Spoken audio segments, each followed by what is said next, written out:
O programa de hoje é especial e reconta as experiências dramáticas das vítimas da ditadura militar, que confirmam o quanto a participação popular foi importante para que a redemocratização do Brasil de fato acontecesse. Fique com a gente, o Sergipe Justiça começa agora.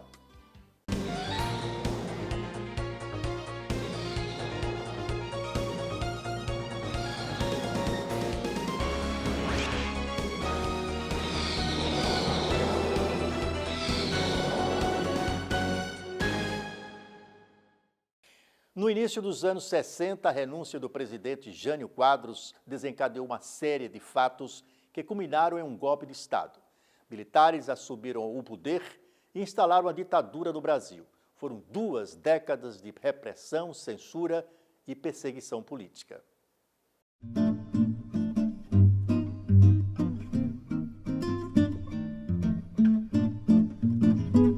Brasil, década de 60.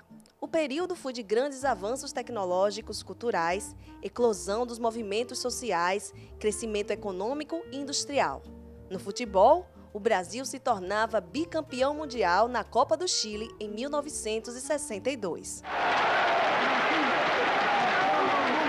Brasil, amigos, nuevamente campeón del mundo, con todo mérito, con toda justificación, venciendo en la final por 3-1 al equipo que solo había sido derrotado antes por México por igual marcador.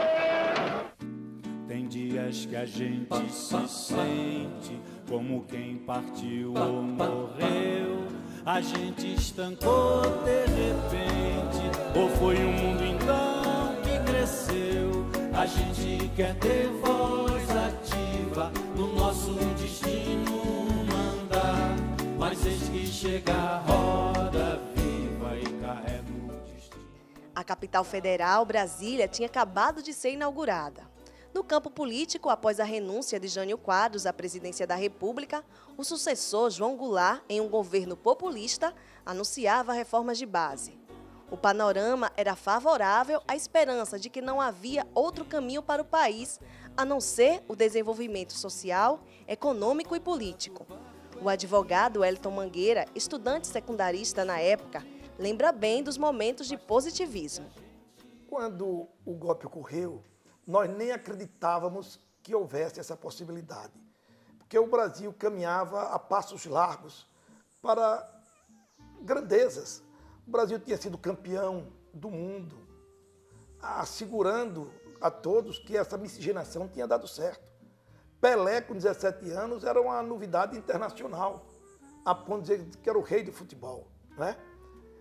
O Brasil, em 62, é bicampeão mundial, mostrando a pujança da raça brasileira, um povo mestiço, um povo obreiro. E é nesse clima de ter construído Volta Redonda, de ter construído Brasília, né? Paulo Afonso, a grande hidrelétrica, que vivíamos todos eufóricos, acreditando que com a Universidade de Brasília nós daríamos um salto de qualidade em relação aos outros países latino-americanos que tinham suas universidades mais antigas do que o Brasil. Então era um clima de euforia. E eu e Laurinha, já estudantes do Ateneu, no meu caso, já militando politicamente desde o início dos anos 60, quando da renúncia de Jânio Quadros, estava no Grêmio Cultural Claudemir Silva, que era o órgão de representação dos estudantes. E é nessa condição que o golpe militar nos alcança, quando nós lutávamos pelas reformas de base. Reforma agrária, reforma tributária, reforma universitária. Enfim, nós lutávamos para que o Brasil se expandisse, crescesse, desenvolvesse, e é nesse momento que nós não acreditávamos nunca que João Goulart fosse derrubado por um golpe militar. Na madrugada seguinte, tropas golpistas saem de Minas Gerais para prender o presidente no Rio. João Goulart voa para Brasília e depois para Porto Alegre. Na madrugada do dia 2 de abril, o Congresso declara vago o cargo de presidente da República. Militares baixam o primeiro ato institucional, caçam parlamentares e o Congresso elege o general Humberto Castelo Branco presidente da República. Estava instituída a ditadura militar no Brasil.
anos de chumbo, como dizem alguns ao se referirem à ditadura militar, duraram 21 anos. Aqui em Sergipe, os considerados subversivos porque não concordavam com o regime eram trazidos para as instalações do 28º Batalhão de Caçadores. Nos porões do quartel militar, eles eram interrogados. Além disso, segundo algumas vítimas, eram encapuzados e alguns, inclusive, eram torturados. Foram intermináveis dias de Sodoma. Me pisaram, cuspiram, me despedaçaram em 1000 cacos.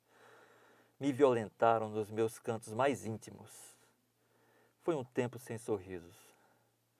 Um tempo de esgares, de gritos sufocados, um grito no escuro. A apologia da violência. A luta pelo poder absoluto. A destruição do outro. O sacrifício dos bebês. Depois do intervalo, governadores presos, suspensão de direitos políticos e professores impedidos de dar aula. O medo prevalecia em todos os segmentos da sociedade. Em instantes.